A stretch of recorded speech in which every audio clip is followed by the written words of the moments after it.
Saudi മന്ത്രിസഭ ഉപദേശക സമിതിയായ ഷുറ കൗൺസിലാണ് metro സേവനം വ്യാപിപ്പിക്കുന്നത് പഠിക്കുവാൻ അംഗീകാരം നൽകിയിരിക്കുന്നത്. ഗതാഗത ആശയവിനിമയ വിവരസാങ്കേതിക സമിതിയുടെ ശുപാർശയ്ക്കാണ് ഭൂരിപക്ഷ ഷുറ കൗൺസിൽ അംഗങ്ങളുടെയും വോട്ടിന്റെ പശ്ചാത്തലത്തിൽ അംഗീകാരം ലഭിച്ചത്. ജനസംഖ്യയിലും വിസ്തീർണത്തിലും മറ്റ് ഗൾഫ് രാജ്യങ്ങളെക്കാൾ മുന്നിലാണ് സൗദി അറേബ്യ.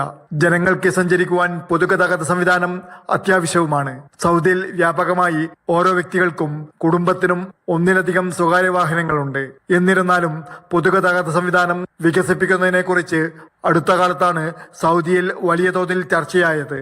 വിശുദ്ധ നഗരങ്ങളായ മക്കയെയും മദീനയെയും തമ്മിൽ ബന്ധിപ്പിച്ചുള്ള ജിദ്ദ വഴി 2018 ഹറമൈൻ ട്രെയിൻ സേവനം ആരംഭിച്ചത് പുണ്യ നഗരങ്ങൾക്കിടയിലുള്ള സഞ്ചാരം എളുപ്പമാക്കുവാൻ സഹായകമായി. 2024 ഡിസംബറിൽ ഉദ്ഘാടനം നിർവഹിച്ച റിയാദ് മെട്രോ സൗദിയുടെ ഗതാഗത സംവിധാനത്തിൽ വലിയ ചരിത്രമായി മാറിയിട്ടുണ്ട്.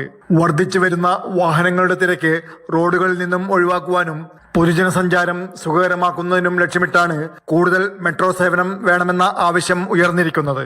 Jafar Ali Palakkot, Mathrubhumi news, Riyadh.